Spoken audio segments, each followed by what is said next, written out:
Salam Bapak, perkenalkan nama lengkap saya Petrus Pando dengan NIM 25320043. Saya dari Prodi PCKR kelas B semester 2. Di sini saya akan menjelaskan atau yang sudah saya kerjakan tugas yang diberikan oleh Bapak dosen.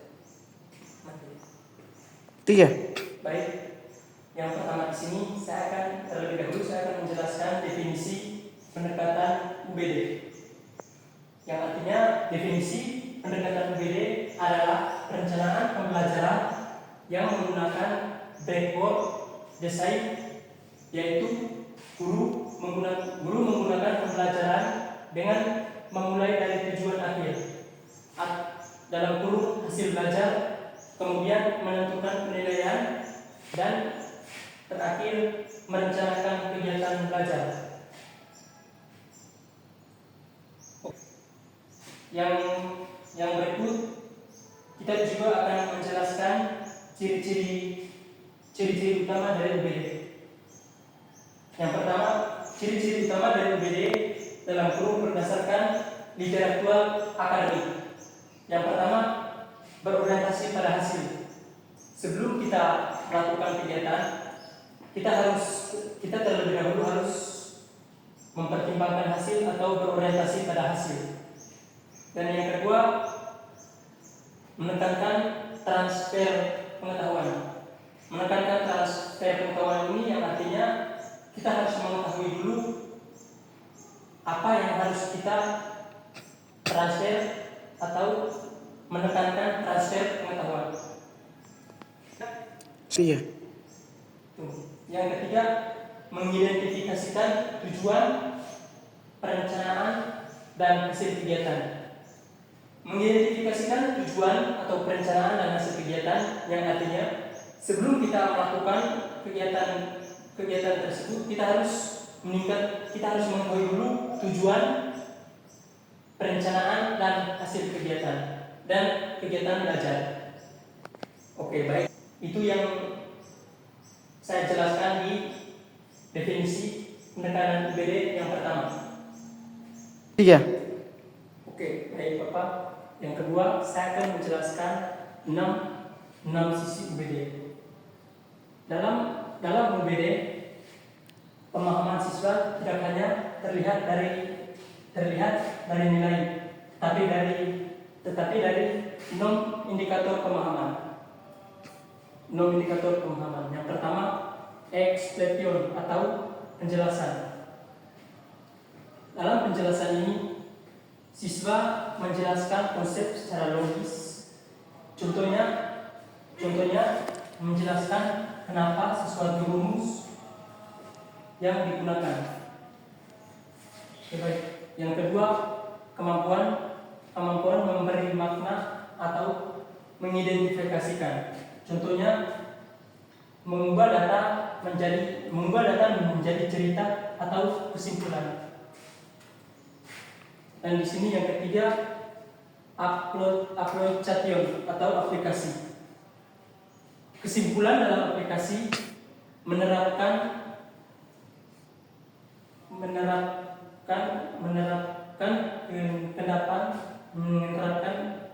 kendalaman nyata. Contohnya menggunakan konsep dalam masalah sehari-hari. Yang keempat, perspektif dalam kurung sudut pandang. Kesimpulan, kemampuan melihat dari berbagai sudut pandang. Contohnya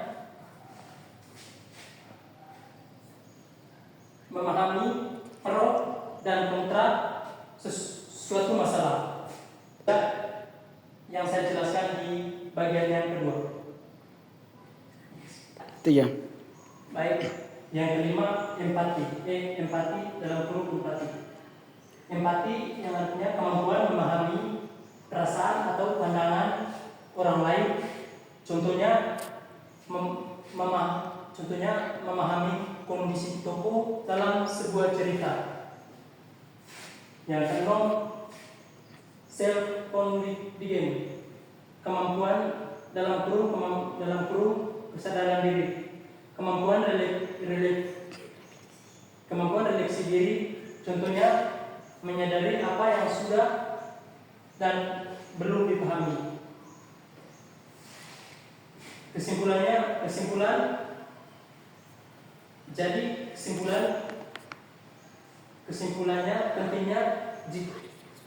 pentingnya jika suatu siswa memiliki keenam aspek ini, maka ia benar-benar paham, bukan sekedar menghafal. Baik, di sini saya akan menjelaskan juga di bagian yang ketiga. Skenerifikasi Dogs Play berdasarkan berbasis UBD, berdasarkan jurnal dan praktik pendidikan modern. UBD memiliki peran penting. Oke, baik.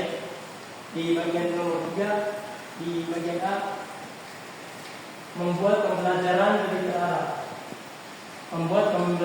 lebih terarah. Di sini ada 2. Yang pertama, tujuan jelas sejak awal. Dan yang kedua, tidak ada kegiatan yang asal mengajar. Dan yang bagian B,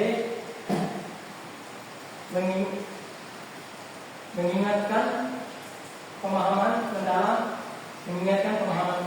Yang pertama, fokus pada konsep, bukan manfaat.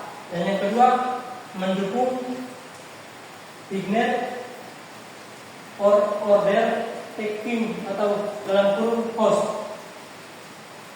Yang ketiga, selaras dengan kurikulum modern. Contoh yang pertama, cocok dengan kurikulum modern. Dan yang kedua, mendukung pembelajaran berbasis kompetensi. Di sini juga ada bagian D. Penilaian lebih bermakna. Dan penilaian lebih bermakna ini, yang pertama, menggunakan penilaian autentik. Dan yang kedua, tidak hanya tes, tetapi juga proyek dan performa. Dan yang bagian terakhir ini di bagian E, meningkatkan performanitas guru berpikir sistematis. Itu yang pertama. Dan yang kedua, perencanaan lebih matang. Itu saja di nomor 3. Selanjutnya saya akan menjelaskan nomor berikutnya. Iya. Oke, baik. Di sini bagian yang keempat ini saya akan menjelaskan tentang kerangka kerja lesson play berbasis UBD. UBD memiliki